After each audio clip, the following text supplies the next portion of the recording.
अस्सलाम वालेकुम। Welcome to sir for you. Dear students, आज हम board of secondary education Karachi की तरफ से न्यू मॉडल पेपर्स डिस्कस करेंगे।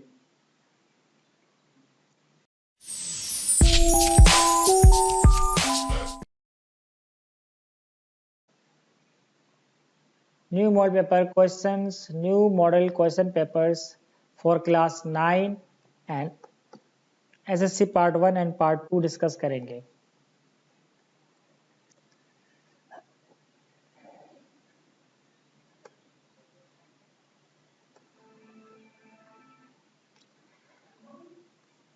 जैसा कि हम जानते हैं कि कोविड-19 की वजह से हमारी पढ़ाई पूरे साल ही मुतासिर रही। चुनाचे board of secondary education Karachi ने न्यू स्कीम पेश की जिसके तहत अब पेपर होंगे। ये पेपर किस तरह से होंगे, इसके लिए मिसिस हूर मज़हर जो कि डायरेक्टर एजुकेशन कराची हैं, उन्होंने मॉडल पेपर पेश किए हैं। तो आज हम इन्हीं मॉडल पेपर्स को डिस्कस करेंगे और 2021 यानी 2021 में क्लास 9 के पेपर इसी मॉडल पेपर, इसी पेपर पैटर्न के मुताबिक होंगे। तो सबसे पहले आज हम केमिस्ट्री का मॉडल पेपर देखेंगे कि वो किस तरह से केमिस्ट्री का पेपर हमारा आएगा, कितने नंबर का होगा, उसमें कितने सवाल होंगे और कितने एमसीक्यूज होंगे।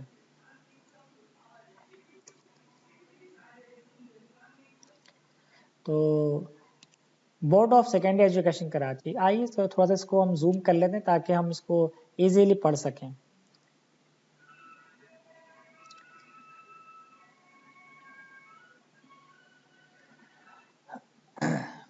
तो board of secondary education Karachi model questions paper SSC annual examinations 2021 for 9, 2022 for 10 and onwards.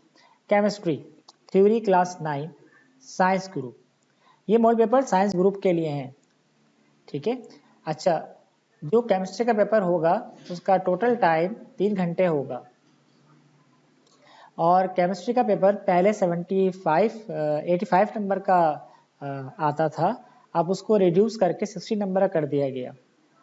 ये सिर्फ और सिर्फ 2021 एंड 2022 के लिए किया गया है क्योंकि कोविड-19 की वजह से तमाम स्कूलों की पढ़ाई मुतासिर हुई है और इसलिए इस पेपरों के नंबर को रिड्यूस करके यानी पेपर को कम कर दिया गया ताकि स्टूडेंट्स को आसानी रहे। तो हम आज केमिस्ट्री का पेपर डिस्कस करते हैं, थ्योरी का पेपर। तो केमिस्ट्री के पेपर में हमारे पास जनरल इंस्ट्रक्शन ये है कि हमारा जो पेपर होगा उसमें 3 सेक्शन होंगे, section A, section B and section C. Section A, it consists of 12 multiple choice questions MCQs and all of them are to be answered।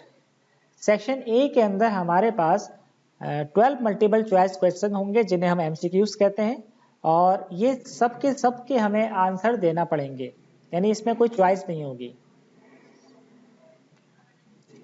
Section B, it consists of 15 short answer questions of which 10 questions are to be answered। Section B में हमारे पास short answer question होंगे जो कि 15 होंगे जिसमें से हमें 10 questions का जवाब देना होगा, यानी हमारे पास 5 क्वेश्चन की चॉइस होगी। Section C, it comprise 5 descriptive answer question of which 3 questions are to be answered. Section C के अंदर हमारे पास लॉन्ग या डिटेल क्वेश्चन आंसर होते हैं, ये हमारे पास 5 हमें दिए जाएंगे जबकि हमें 3 क्वेश्चंस का आंसर देना होगा, यानी हमारे पास 2 क्वेश्चंस की चॉइस होगी। अब सेक्शन ए में एमसीक्यूज किस तरह से आएंगे, आइए उसको डिस्कस करते हैं।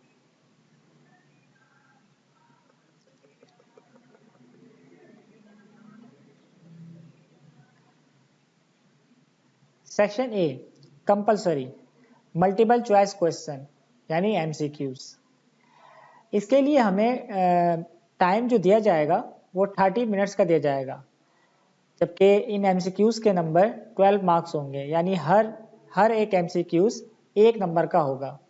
Note, attempt all question from this section, इस सेक्शन से हमें तमाम सवाल अटेम्प्ट करना होंगे। Number 2, do not copy down the questions, right only the answer against the proper number of the questions. Number 2 में जो हमें हिदायत दी गई है वो ये है कि हमें क्वेश्चंस को अपनी कॉपी पे लिखने की ज़रूरत नहीं है, सिर्फ हमें आंसर लिखना होगा क्वेश्चन का प्रॉपर नंबर लिखकर।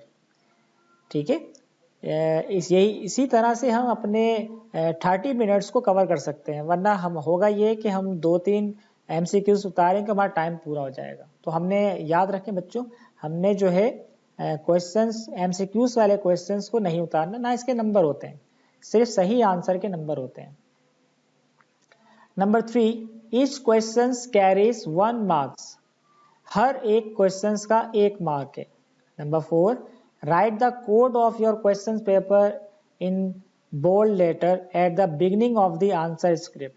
अच्छा, ये बात बताता चलूँ बच्चों कि जो MCQs का क्वेश्चन पेपर होता है उसके ऊपर की साइड पर शुरू में बोल्ड लेटर में कोड लिखा होता है, यानी कोड A, कोड B। तो आपने सबसे पहले अपनी आंसर स्क्रिप्ट जो आप जिस पे आप आंसर लिखेंगे उस पे आपने कोड लिखना होता है।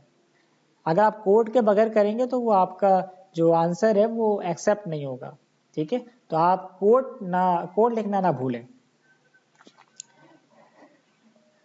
Choose the correct answer from the given option. चले मैं इस पे आपको जो MCQs हैं उसके मैं आपको आंसर बताता जाता हूँ, ताकि आपका ये मॉडल पेपर किसी हद तक सॉल्व हो जाए। तो नंबर 1 है द बेस्ट डिसइंफेक्टेंट इज, यानी कि सबसे अच्छा जो सफाई का एजेंट होता है वो कौन सा होता है। तो इसका जवाब है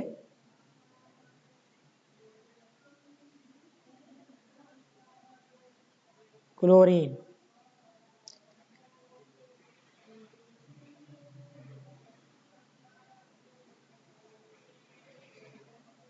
number 2, 44 AMU of CO2 is equal to, ये 44 AMU कार्बन डाइऑक्साइड का ये किसके इक्वल होता है, मोलर मास के, एटॉमिक मास के, मॉलिक्यूलर मास के, या मास नंबर के। तो बेटा 44 AMU जो होता है वो मॉलिक्यूलर मास होता है। अगर इसके आगे ग्राम लिखा होता तो ये फिर मोलर मास होता, क्योंकि मोलर मास की यूनिट जो है वो ग्राम होती है, जबकि मॉलिक्यूलर मास की यूनिट AMU होती है। तो इसका जवाब हमारा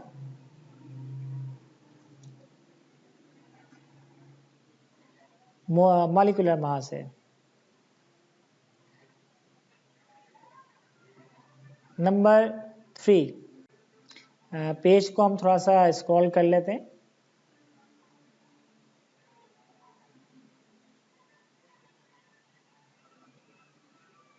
नंबर 3 है the lightest particle among the following is, सबसे हल्का पार्टिकल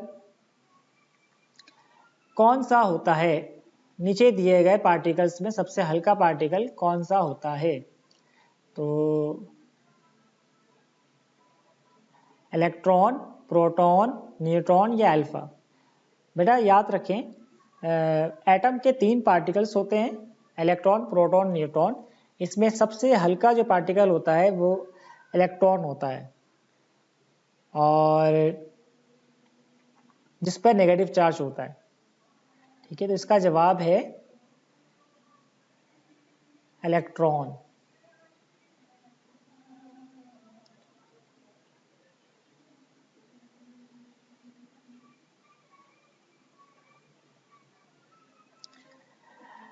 नंबर 4 है which pair of elements is chemically similar, नीचे दिए गए पेयर ऑफ एलिमेंट में से कौन सा पेयर जो है वो सिमिलर है, केमिकली सिमिलर है। पहला ऑप्शन है KNCr यानी पोटाशियम एंड क्रोमियम। दूसरा ऑप्शन है Cu copper and Ca calcium, copper and calcium. 3 option है हमारा F fluorine and Cl chlorine, fluorine and chlorine. और नंबर 4 ऑप्शन है हमारा नाइट्रोजन एंड ऑक्सीजन।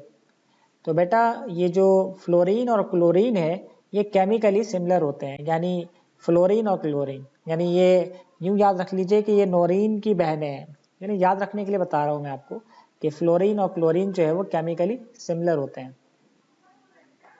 तो इसका जवाब है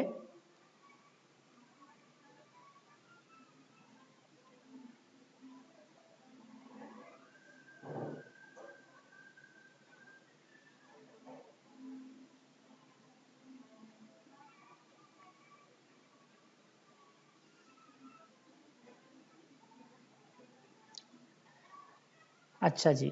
अब हम नेक्स्ट देखते हैं। नेक्स्ट है 5, it is non polar molecule. इसमें से कौन सा है जो पोलर मॉलिक्यूल नहीं है?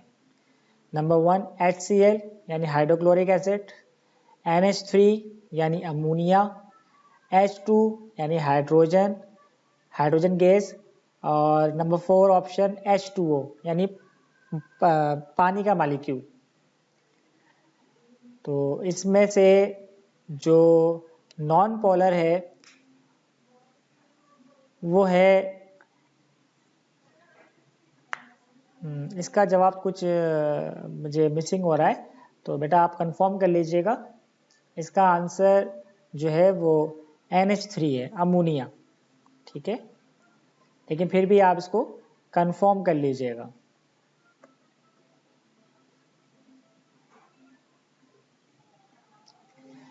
इसके बाद हम नेक्स्ट देखते हैं number 4, the process in which solid directly changes to gas. ऐसा प्रोसेस जिसमें सॉलिड डायरेक्ट चेंज हो जाता है गैस के अंदर, इस प्रोसेस का क्या नाम है, क्या कहलाता है ये प्रोसेस? नंबर 1 ऑप्शन पे लिखा हुआ है एवापोरेशन, नंबर 2 ऑप्शन पे लिखा हुआ है मेल्टिंग, नंबर 3 पे लिखा हुआ है सब्लिमेशन, नंबर 4 पे लिखा हुआ है बॉइलिंग पॉइंट। बेटा ऐसा प्रोसेस जिसमें सॉलिड डायरेक्टली गैस में कन्वर्ट हो जाता है, यानी कि सॉलिड से लिक्विड में नहीं तब्दीली होती बल्कि गैस बन जाता है। जैसे कि हम काफूर की गोलियां होती हैं, उन्हें अलमारी में रखते हैं तो वो सॉलिड हालत में होती हैं, लेकिन जब हम देखते हैं तो घुल जाती हैं तो उनका पानी नहीं होता, यानी वो डायरेक्ट सॉलिड से गैस में कन्वर्ट हो जाती है, या आयोडीन की मिसाल है। तो इस प्रोसेस को बेटा हम सब्लिमेशन कहते हैं। क्या कहते हैं हम? सब्लिमेशन। तो इसका जवाब है सब्लिमेशन। चलिए अब नेक्स्ट हम देखते हैं। नेक्स्ट है number 7, the formula of washing soda is. Washing soda का फॉर्मूला क्या होता है? तो वॉशिंग सोडा का फॉर्मूला है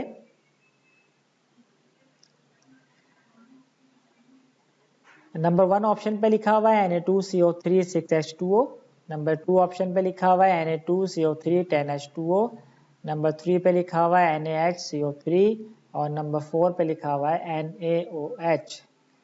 तो बेटा इसका वॉशिंग सोडा का जो फॉर्मूला होता है वो सोडियम हाइड्रोक्साइड होता है।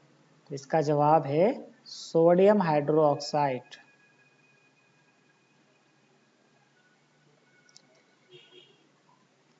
तो अब हम नेक्स्ट देखते हैं। नेक्स्ट देखने के लिए हम इसको थोड़ा सा स्क्रॉल कर लेते हैं पेपर को।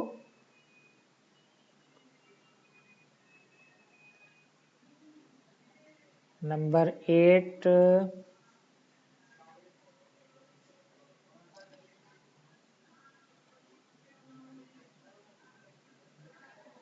an acid that produce large number of hydrogen ions in aqueous solution is called। वो एसिड या एक एसिड जो हाइड्रोजन आयन प्रोड्यूस करता है एक्वस सॉल्यूशन में। एक्वस कहते हैं जिस चीज, किसी भी चीज को अगर पानी में हल कर लिया जाए तो उसे एक्वस कहते हैं। यानी अगर हम किसी एसिड को पानी में हल करें, उसका एक्वस सॉल्यूशन बनाएं और वो उसमें लार्ज नंबर में हमें हाइड्रोजन आयन मिलें, तो वो एसिड क्या कहलाएगा? ऑप्शन 1 है स्ट्रॉन्ग एसिड कहलाएगा, ऑप्शन 2 है स्ट्रॉन्ग बेस कहलाएगा, या वीक एसिड कहलाएगा, या वीक बेस कहलाएगा।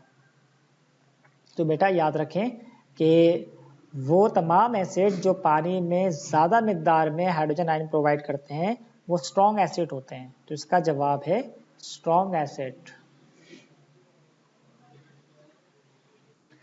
चलें अब नेक्स्ट देखते हैं हम। Number 9, 2,8,1 is the electronic configuration of. ये 281 किसकी इलेक्ट्रॉनिक कॉन्फ़िगरेशन है? मैग्नीशियम की, सोडियम की, कैल्शियम की या पोटाशियम की? तो इसके लिए आपको सबसे पहले कम से कम 20 एलिमेंट्स के एटॉमिक नंबर याद होना चाहिए। तो हम जानते हैं कि मैग्नीशियम का जो एटॉमिक नंबर होता है वो 12 होता है, और सोडियम का जो एटॉमिक नंबर होता है वो 11 होता है, और जो कैल्शियम का एटॉमिक नंबर होता है वो 20 होता है, और पोटाशियम का जो एटॉमिक नंबर होता है वो 19 होता है। ठीक है, तो अब अगर हम देखें कि इन जो इलेक्ट्रॉनिक कॉन्फ़िगरेशन दी हुई है, अगर इनके नंबरों को प्लस करके देखें तो हमें क्या आंसर मिलेगा? 8 और 2 10 और 1 11, यानी इलेक्ट्रॉनिक कॉन्फ़िगरेशन के नंबर्स को यानी इलेक्ट्रॉनों की तादाद को जब हम प्लस करते हैं तो हमें 11 मिलता है। मतलब ये सोडियम से मैच करता है, यानी हमारा आंसर सोडियम है। इस तरह से अगर आपको मुख्तलिफ इलेक्ट्रॉनिक कॉन्फ़िगरेशन दी जाए तो आप उन तमाम नंबरों को प्लस करें और इससे जो नंबर बने वो नंबर आप मैच करें एटॉमिक नंबर से। बस जिसका वो एटॉमिक नंबर होगा वही उसकी इलेक्ट्रॉनिक कॉन्फ़िगरेशन होगी। ठीक है, तो इसका जवाब सोडियम है, तो सोडियम हम क्लिक करते हैं। चलिए अब हम नेक्स्ट देखते हैं। नेक्स्ट है 10, the only liquid metal is. बताइए कि वो कौन सा मेटल है, वो कौन सा एक मेटल है जो लिक्विड फॉर्म में पाया जाता है। याद रखें दुनिया के तमाम मेटल सॉलिड हालत में पाए जाते हैं, लेकिन सिर्फ एक ही मेटल है जो लिक्विड हालत में पाया जाता है। तो वो उसका आपसे नाम पूछ रहे हैं, तो बेटा उसका नाम है मरकरी। मरकरी को हम उर्दू में पारा भी कहते हैं, और थर्मामीटर के अंदर जो आपको सिल्वर कलर की लाइन दिखती है जिससे आप टेम्परेचर नोट करते हैं वो एक्चुअली मरकरी ही भरा हुआ होता है उसके अंदर। तो इसका जवाब है मरकरी। मरकरी वो वाहिद मेटल है जो लिक्विड हालत में पाया जाता है, तो इसका जवाब है मरकरी।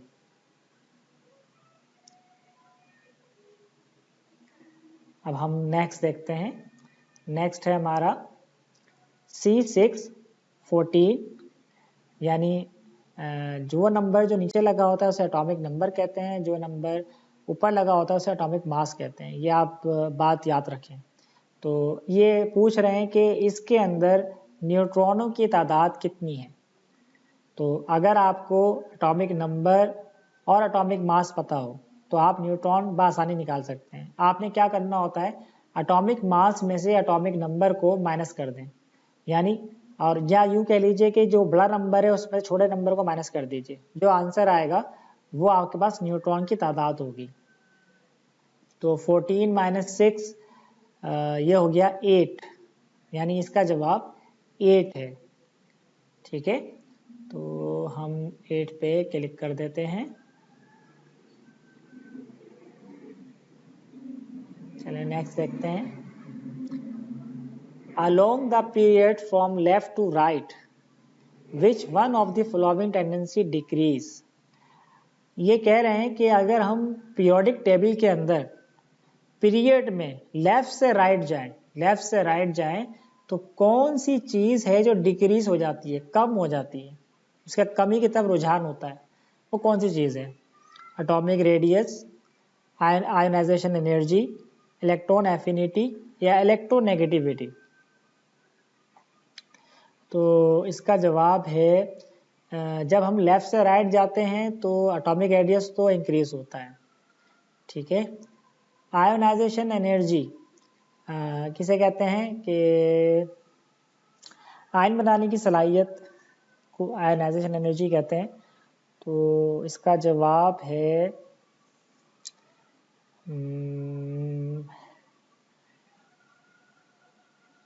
मेरा ख्याल है इसका जवाब है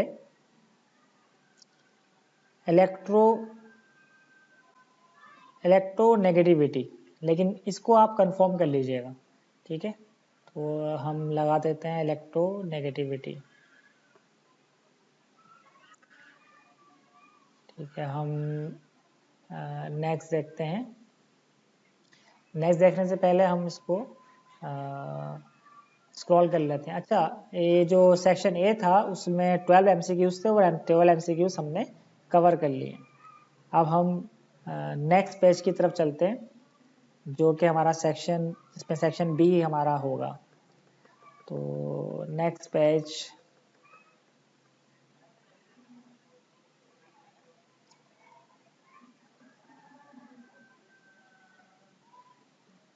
सेक्शन बी, ये हमारा सेकंड पेपर स्टार्ट हो जाएगा, यानी हमसे 30 मिनट्स के अंदर तो MCQs पेपर वापस ले लिया जाएगा। अब हमें सेकंड पेपर दिया जाएगा, उसका टाइम 2.5 घंटे का होगा, 2:30 आवर्स, 2.5 घंटे, 2.5 आवर्स, ठीक है। और इसका जो मार्क्स होंगे 48 मार्क्स होंगे। अच्छा, इस पेपर के करने के लिए जो हमें इंपॉर्टेंट इंस्ट्रक्शन दी गई हैं वो ये है कि this paper consist of short answer question. Section B जो होगा हमारा वो शॉर्ट आंसर क्वेश्चंस का होगा, and descriptive answer question section C, और जो हमारे जो डिटेल वाले आंसर होंगे, बड़े आंसर होंगे, वो सेक्शन सी होगा। Will be given after 30 minutes, जो हमें 30 मिनट्स के बाद दिया जाएगा ये वाला paper, and it's total duration will be 2.5 hours only, और इसके लिए सिर्फ हमें 2.5 घंटे दिए जाएंगे, ठीक है। तो अब हम इस पेपर को हम रीड करते हैं कि किस तरह से होगा। Section B, short answer questions.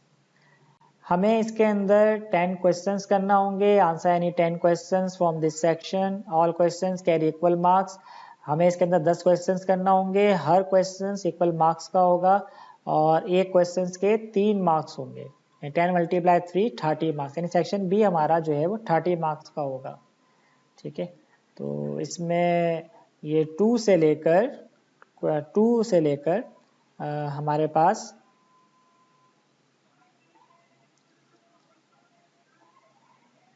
16 तक हमारे पास ये होगा, ठीक है। मैं इसको इसका साइज को डिक्रीज कर देता हूँ, ताकि आप अगर स्क्रीनशॉट लेना चाहें तो आप स्क्रीनशॉट इसका ले सकते हैं। तो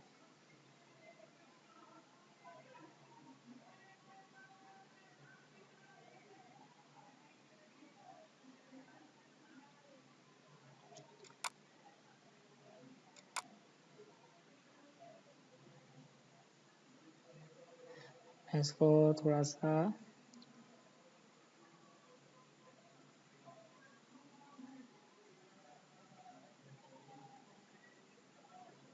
हमारे पास 2 से लेकर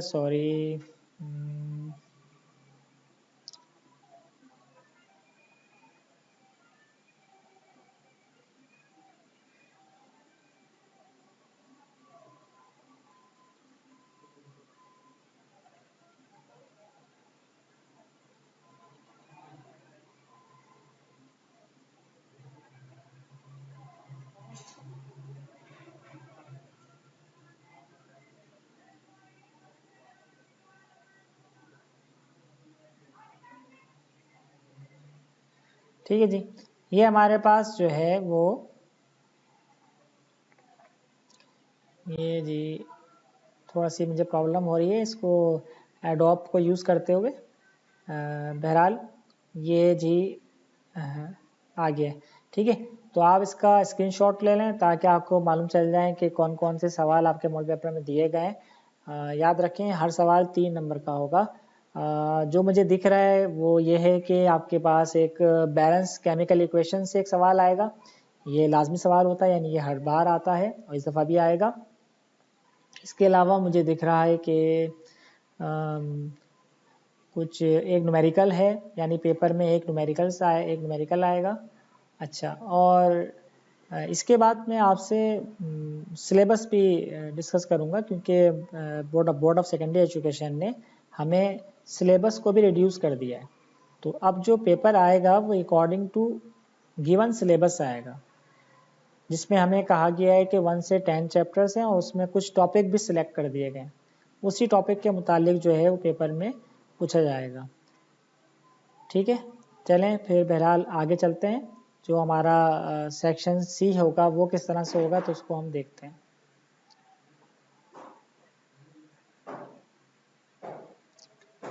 तो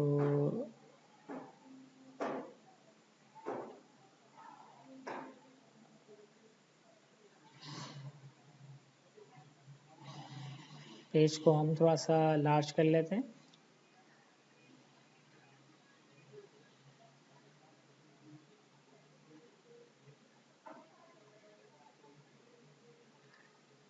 section C descriptive answer questions. ये हमारे पास 3 सवाल हमें करना होंगे और हर सवाल 6 नंबर का होगा, 6 मार्क्स का होगा, यानी ये टोटल 18 मार्क्स का होगा ये section. Note attempt any 3 questions from this section. इस सेक्शन से कोई भी 3 क्वेश्चंस कीजिए। All questions carry equal marks, हर क्वेश्चन इक्वल मार्क्स का है, यानी 6 नंबर का एक सवाल है। इसमें डिटेल क्वेश्चंस होंगे और जैसा कि आपको दिख रहा है इसमें कुछ लॉस वगैरह दिए जाएंगे। ठीक है, तो ये है आपका केमिस्ट्री का मॉडल पेपर। इस तरह से आपका पेपर आएगा, तो नोट कर लीजिए और बेस्ट ऑफ लक, तैयारी कीजिए। 2021 में आपका पेपर होगा, तो आपको और हमें भी आप मौका दीजिए कि हम आपकी खिदमत कर सकें, पढ़ाई को आगे बढ़ा सकें, और हौसला अफजाई कीजिए हमारी, और हमारे चैनल को सब्सक्राइब कीजिए, शेयर कीजिए, लाइक कीजिए, ताकि हम मज़ीद अपनी एजुकेशनल वीडियो में बेहतरी ला सकें। तो अपना बहुत ख्याल रखें। अल्लाह हाफ़िज़।